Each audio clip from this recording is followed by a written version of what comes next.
Yahvé es obviamente el nombre del presunto Dios y generalmente se traduce como Señor. Estas son las dos traducciones que se utilizan para traducir este nombre. Sobre este nombre, quiero comenzar diciendo que el Vaticano en el año 2008 envió una carta a las conferencias episcopales de todo el mundo donde nos invitaba a no utilizar el nombre de Yahvé en la liturgia porque no es cristiano. Esto es muy extraño también porque Yahvé sería Dios, el creador del universo, el Padre celestial. Pero me gustaría hacer otra consideración. Como expresión de la infinita grandeza y majestad de Dios se consideraba impronunciable su nombre. Los judíos no pueden pronunciar ese nombre y por eso se sustituyó en la lectura de las Escrituras por el uso de un nombre alternativo, Adonai, que significa Señor. Dado que el texto de la Biblia escrito en griego constituía la Biblia de la primera generación de cristianos de habla griega, en cuyo idioma se escribieron todos los libros del Nuevo Testamento, incluso estos cristianos desde el principio nunca pronunciaron el tetragramatón. Algo similar sucedió también para los cristianos de habla latina, y aquí hay otra consideración importante, el nombre de Jesús. Es un nombre latino, no es la traducción del hebreo, porque en hebreo tenemos Josué o Joshua, y la primera parte es precisamente el nombre del contrato de Yahvé, porque Josué significa Yahvé dice. Entonces los que pronunciaban en hebreo el nombre de Jesús pronunciaban también el nombre de Yahvé. Así también cuando los cristianos de hoy en día dicen aleluya, la primera parte es el verbo alelu, que es la exhortación o más bien la orden de alabar a Yah, que es Yahvé. Por lo tanto, los cristianos todavía usan el nombre Yahvé al menos cada vez que cantan el aleluya. En las Biblias que tenemos en casa siempre que hay Yahvé en hebreo encontramos el Señor o el Eterno, porque los dos términos se usan indistintamente para traducir el término Yahvé. Pero ¿cuál es el problema? El problema es que no sabemos nada sobre el nombre de Yahvé. Pero ahora vayamos a ver cómo se originó. Entremos en el texto del Éxodo. Estamos en el capítulo 3, donde Moisés le hace una pregunta al supuesto Dios que resulta fundamental. Leemos en una traducción tradicional lo siguiente. Moisés le dijo a Dios, voy a ir a los hijos de Israel y les diré, el Dios de vuestro padre me ha enviado a vosotros. Y me dirán, ¿cuál es su nombre? Podemos comprender que sería absurdo preguntar por el nombre de Dios, si ese Dios fuera el Dios único y por lo tanto inequívoco. Y esto es más evidente en hebreo, porque en hebreo en realidad dice, y Moisés le dijo al Elohim, es decir, Moisés le habla a ese Elohim que se le presentó. Así que aquí está el artículo y aquí no lo está. En el texto hebreo dice al Elohim, que es a ese de allá y no a otro. ¿Qué les responderé?, dice Moisés. Y Dios le dijo a Moisés, yo soy el que soy, y añadió, así dirás a los hijos de Israel, yo soy, él me ha enviado a vosotros. Aquí, yo soy quien soy, en hebreo es Eyej Asher Eyej, que como pueden ver, aquí se traduce como seré quien seré.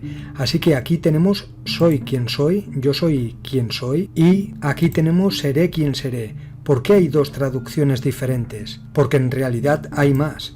También hay seré lo que soy, seré lo que fui. A lo largo de los siglos, los exegetas esencialmente han formulado todas las hipótesis posibles para traducir ese nombre. Colocándonos en la posición en la que Moisés le pregunta a ese ser que quién es, porque tengo que explicárselo a la gente para que te sigan, me imagino a ese ser, al gran jefe, el cual es preguntado por uno de sus subordinados. Es el comandante en campo que él mismo había elegido. Él mismo le pregunta, dime tu nombre porque tengo que decírselo a las 12 tribus y luego convencerlas de que te sigan y de que te adoren. También imagino un poco de ira por parte de este ser, de esta entidad muy poderosa que le dice Moisés, yo soy el que soy, como si le dijera, ocúpate de tus propios asuntos. Así que no me preguntes mi nombre y no te importa quién soy. Además, en la Biblia hebrea publicada por Giuntina y editada por Rav Dario Disegni, en el comentario sobre este versículo del que estoy hablando, dice que la respuesta de Yahvé a Moisés puede significar mi nombre no importa, lo que importa es que yo soy. Pero ahora pasemos a continuar leyendo cómo Yahvé dice que quiere ser llamado. Dios le dijo de nuevo a Moisés, así les dirás a los hijos de Israel, aquí está el Señor, el Dios de tus padres, el Dios de Abraham, de Isaac y de Jacob. Y en hebreo, en realidad, dice lo siguiente: y el Elohim dijo de nuevo a Moisés, así dirás a los hijos de Israel. Y aquí está el famoso tetragramatón, que es su nombre, el que conocemos como Yahvé, pero que aquí, por ejemplo, se vocaliza como Yehová. Y esta es una de las muchas vocalizaciones posibles, pero inmediatamente después de esto está la declaración importante que identifica a este como su nombre. Y dice lo siguiente: y Yahvé dice, este nombre mío es para siempre. Y esto es memoria mía, de generación en generación. Es decir, con este nombre me recordaréis para el futuro, con esta indicación de que es el famoso tetragramatón.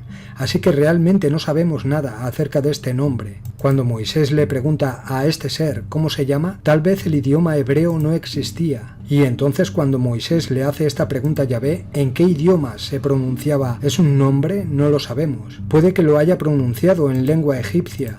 O si Yahvé viniera de otra civilización, puede que se lo haya dicho en su propio idioma, como el sumerio, por ejemplo. No sabemos en qué idioma se escribió, no sabemos cómo se pronunciaba, porque se escribió sin vocales, y las vocales se intercalaron muchos siglos después, entre el siglo VI y el IX después de Cristo. Así pasó mucho tiempo desde que ese nombre se escribió solo con consonantes, y cuando se insertaron después las vocales. Los teólogos han escrito muchos tratados sobre este nombre, precisamente porque se desconoce su significado. Y si no lo sabes, lo mejor es que no hagas traducciones. Por ejemplo, según algunos rabinos eruditos, el nombre podría ser simplemente una interjección y significar «es él». Esa es la expresión que usan cuando lo vieron llegar, y que por lo tanto les pudo haber dicho «muy bien, recuérdenme así». Entonces, en realidad no sabemos lo que quiere decir Yahvé, y entonces, como no sabemos lo que quiere decir Yahvé, no lo traducimos, porque traducirlo como Señor o traducirlo como el Eterno realmente significa inventar traducciones. Así que cuando en español encontramos Señor o el Eterno, lo tenemos que escribir como se escribe en hebreo, Yahvé. Así que hay que respetar el texto. Cuando Moisés se encuentra con el Elohim, Yahvé, es bastante claro que no tiene idea de con quién está hablando. Y cuando Yahvé le da su nombre, que conocemos como el santo nombre de Dios, está muy claro que Moisés no tiene ni idea de lo que significa esta palabra. Y entonces es muy parecido a recibir una llamada en tu teléfono que dice número desconocido, contestar y que escuchas una voz y que no reconoces esa voz. Entonces preguntas ¿con quién estoy hablando? Eso es exactamente el momento en que Moisés se encuentra con esta entidad. Pero si Yahvé es realmente el Dios de sus antepasados, el poderoso ser de sus antepasados, ¿no es raro que Moisés no lo reconozca? En un principio tal vez no, porque no puede ver con quién está hablando, puede oír una voz, puede ver un fuego, pero no puede ver quién es. Pero lo sorprendente es que este nombre sea completamente nuevo para él. ¿Qué nos dice esto? Que esta no era una palabra en ninguno de los idiomas que hablaba Moisés. Como príncipe de la corte del faraón, Moisés, es muy posible que hablara varios idiomas. Pero aparentemente Yahvé no es una palabra hebrea, no es una palabra egipcia, y tampoco es una palabra en ningún idioma conocido por Moisés. Ahora bien, existe un consenso académico muy amplio de que el canon hebreo tomó su forma actual en algún momento del siglo VI a.C. En el siglo anterior a Jesús, Josías se había propuesto reformar el judaísmo y reducirlo a una forma clara y ordenada, ordenando un mundo de monoteísmo con Dios y el rey en la parte superior, y luego los sumos sacerdotes, y los sacerdotes, y luego el pueblo en la parte inferior, de una sociedad religiosa bien ordenada. Esa era la intención de Josías, y después en el siglo VI a.C. los redactores se pusieron a hacer la misma reforma dentro del canon de las Escrituras, tomando esta vasta biblioteca de libros y pergaminos y editándolos, cogiendo de aquí y de allá para darles la apariencia de una historia perfecta, de Dios, de principio a fin, una historia que enseña el monoteísmo, y parte de esa redacción involucró tomar el nombre de Yahvé, que en ese momento se entendía como un nombre para Dios Todopoderoso. y pegarlo sobre toda la secuencia de historias de principio a final, y así los redactores transportan el nombre de Yahvé en textos mucho más antiguos y lo pegan en las viejas historias de los Elohim.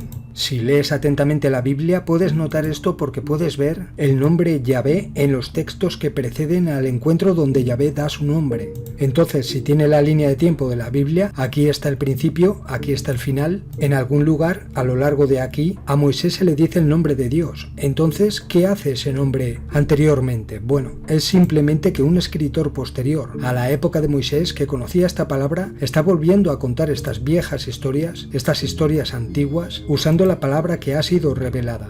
Entonces, a más tardar en el siglo VI a.C., es cuando el nombre Yahvé comienza a introducirse en esas historias anteriores y en la redacción final se produce la edición del canon donde el nombre Yahvé está ahí. Un ejemplo de estas importaciones se puede encontrar en Génesis 11, por ejemplo, que es la historia de la Torre de Babel. Esa historia comienza cuando Yahvé se entera de que algo está sucediendo en Shinar y no está muy contento. Entonces baja para ver qué está pasando y para ver si necesita tomar medidas. Cuando decide actuar, el texto dice: venid, bajemos y confundamos su lengua. Pero, ¿qué significa convenid? Yahvé se refiere a sí mismo como uno de los Elohim muchas veces, y está claro que en Génesis 11 él es uno de los muchos Elohim, debido a esa forma de verbo plural: bajemos y confundamos. En el momento en que Moisés se encuentra con Yahvé, Yahvé se identifica como un Elohim, un poderoso. Le dice a Moisés: diles que el poderoso Yahvé, el poderoso de tus antepasados, te ha enviado a ellos. Entonces Yahvé se ve a sí mismo como un Elohim. Esto también está claro en los 10 mandamientos, cuando Yahvé ordena lo siguiente: no debes tener otros Elohim delante de mí, no trabajes para ellos, no te inclines ante ellos, y ni siquiera pintar la imagen de ellos, crear la imagen de estos Elohim. Es ahí cuando Josué dice: no sirvan al Elohim de Egipto, ni al de los cananeos, ni a sus antepasados en Mesopotamia. Sirvan solo a Yahvé. Así que Yahvé es uno de los Elohim. Está claro en la historia del rey Ococías, cuando el rey de Yahvé, Ococías, tiene un accidente cayéndose de una escalera y se rompe la espalda. Ococías quiere saber si se está muriendo, por lo que envía a sus mensajeros a Ecrón para consultar al Elohim de Ecrón, Baal, el poderoso de Ecrón, quien le puede dar un pronóstico preciso sobre su salud. Cuando Yahvé se entera de esto, se enfurece. Según su emisario, Yahvé le dice: no hay un Elohim aquí para que Ococías tenga que ir corriendo tras el Elohim de Ecrón. Yahvé aquí se identifica como uno de los Elohim. Al final del periodo de la escritura de la Biblia, Yahvé estaba siendo usado como el santo nombre de Dios.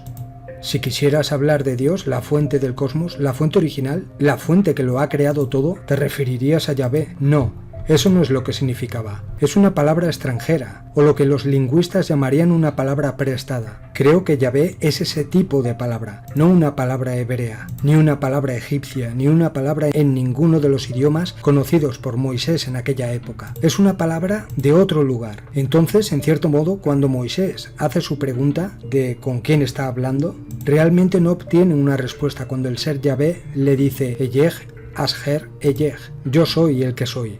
Es una especie de no respuesta, es como decir: bueno, descúbrelo por ti mismo. Con estos ejemplos de quién o qué tipo de entidad era Yahvé, quiero que vean que no se trata de esa energía inteligente creadora de toda forma de vida en el multiverso, la fuente original, sino de una entidad que hacía el trabajo de mando con el rango de general de un linaje específico de humanos esclavos que tenían que rendirle adoración y sumisión total. Un Elohim o Anunnaki comandante de esa zona que acompañaba incluso a los guerreros humanos en batallas, destruyendo a ejércitos enemigos porque no lo adoraban, sino que adoraban a otros Elohim de las zonas circundantes. En cada país o región del planeta había un Elohim encargado de la creación de cultos religiosos y tenían batallas y rivalidad entre ellos por la adquisición del mayor número posible de alimento de todo tipo, sobre todo de energía de adoración. En Números 31 de la Biblia tenemos un claro ejemplo de esto. En un extracto dice lo siguiente: siguiente: atacaron a Madián tal como el Señor le había ordenado a Moisés, y mataron a todos los varones madianitas. Mataron además a los 5 reyes madianitas: Evi, Requén, Zur, Hur y Reba, y también a Balán, hijo de Beor. Los israelitas hicieron prisioneras a las mujeres de Madián y a sus hijos, y se llevaron todos sus animales, ganado y riquezas. También les incendiaron todas sus ciudades y campamentos. Luego reunieron todo el botín, incluyendo a personas y animales, y se los llevaron a Moisés, a Eleazar el sacerdote y a la comunidad israelita al campamento en las llanuras de Moab, junto al río Jordán, frente a Jericó. Entonces Moisés, el sacerdote Eleazar y los jefes de la comunidad fueron a recibirlos afuera del campamento. Moisés estaba muy enojado con los oficiales del ejército, los comandantes de 1000 hombres y los comandantes de 100 hombres que volvían de la guerra. Moisés les dijo: ¿por qué dejaron vivas a todas las mujeres? Ellas fueron precisamente las que siguieron el consejo de Balán, que hizo que los israelitas pecaran contra el Señor en Peor, y por eso cayó una terrible plaga sobre la comunidad del Señor. Así que ahora maten a todos los niños varones y a todas las mujeres que no sean vírgenes, pero dejen vivir a todas las muchachas vírgenes y tómenlas para ustedes. Todo el que haya matado a alguien o haya tocado un cadáver, quédese fuera del campamento por 7 días. Ustedes y los prisioneros deben purificarse al 3er y 7º día, y deben purificar toda la ropa y todo artículo de cuero, pelo de cabra y madera. Después el sacerdote Eleazar les dijo a los soldados que habían ido a la guerra lo siguiente: esta es una ley que el Señor le dio a Moisés. Los objetos de oro, de plata, de bronce, de hierro, estaño y plomo, y todo lo que resista el fuego, deben ponerlo al fuego para purificarlo, y después deben lavarlos con el agua de purificación. En cuanto a lo que no resista al fuego, debe purificarse con el agua de purificación. Al 7º día deben lavar su ropa y quedarán puros. Después de esto podrán entrar al campamento. Y el Señor le dijo a Moisés: tú, el sacerdote Eleazar y los jefes de familia de la comunidad hagan una lista de todo lo que capturaron en la batalla,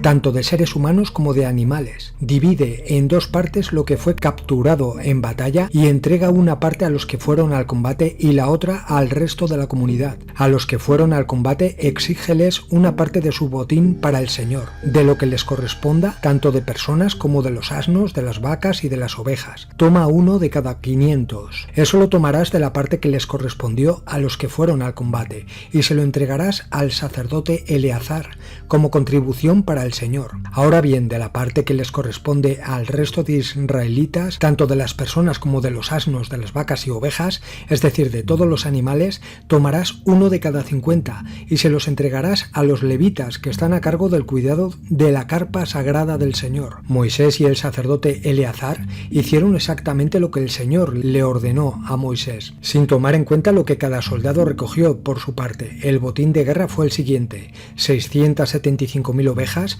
72.000 cabezas de ganado, 61.000 burros y 32.000 personas, o sea, las muchachas vírgenes. La mitad que le correspondió a los soldados fue esta: 337.500 ovejas, de las cuales dieron 675 como contribución al Señor, 36.000 cabezas de ganado, de las cuales dieron 72 como contribución al Señor, 30.500 burros, de los cuales dieron 61 como contribución al Señor, 16.000 personas, de las cuales dieron 32 como contribución al Señor.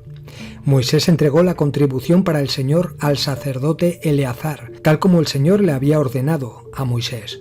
La mitad que le correspondió al resto de los israelitas fue la siguiente: 337.500 ovejas, 36.000 cabezas de ganado, 35.500 burros y 16.000 personas. Moisés tomó de la mitad que le correspondió al resto de los israelitas 1 de cada 50, tanto de personas como de animales, y se los dio a los levitas que estaban a cargo del cuidado de la carpa sagrada del Señor. Luego los jefes de las divisiones militares, los comandantes de 1000 hombres y los comandantes de 100 hombres se presentaron ante Moisés y le dijeron: nosotros, tus siervos, hemos pasado lista de los soldados que teníamos a nuestro mando y ningún israelita murió en la batalla, así que hemos traído como ofrenda al Señor los objetos de oro que cada uno de nosotros encontró: pulseras, brazaletes, anillos, aretes y collares. Son para dar como rescate por nuestras vidas al Señor. Moisés y Eleazar, el sacerdote, recibieron de ellos todos esos objetos de oro bien elaborados. Todo el oro que los comandantes de 1000 hombres y los comandantes de 100 hombres ofrecieron como contribución al Señor pesaban 190 kilos, pues cada uno de los soldados había tomado botín por su cuenta. Entonces Moisés y el sacerdote Eleazar tomaron el oro de los comandantes de 1000 hombres y de los comandantes de 100 hombres y se lo llevaron a la carpa del encuentro para que sirviera como recordatorio al Señor en favor de los israelitas. Pues bien, ¿para qué quería mujeres vírgenes?